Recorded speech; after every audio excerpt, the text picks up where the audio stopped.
Guys, paano kaya ito i-balance? Kasi yung charging niya 2.5 ampere, saka yung voltage 27.4 yung charging. Tapos na ako na symbol na to. Ito yung wire para sa GK BMS. Naka-charge. Ayan, naka-charge yan.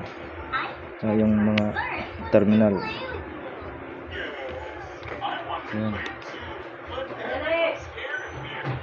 8 series, 24 volts, 100 ampere.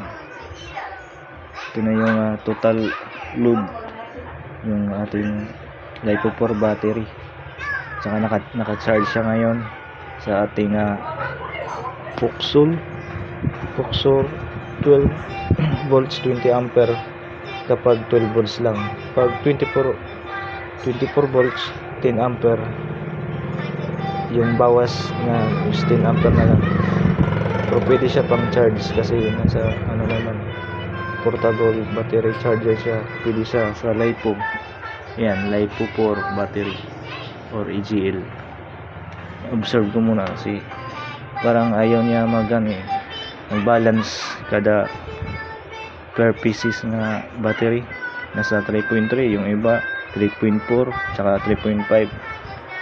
Yung BMS naman natin ay nasa 1 ampere lang yung balancer niya, kaya parang hindi siya mag-balance sa sobrang liit ng amperes, 1 ampere. Kaya medyo mahirapan mag-balance na sa ating battery. And guys, ito naman dito, yan yung ilalagay kapag dumating na yung box natin sa battery. Ayan, dyan yan.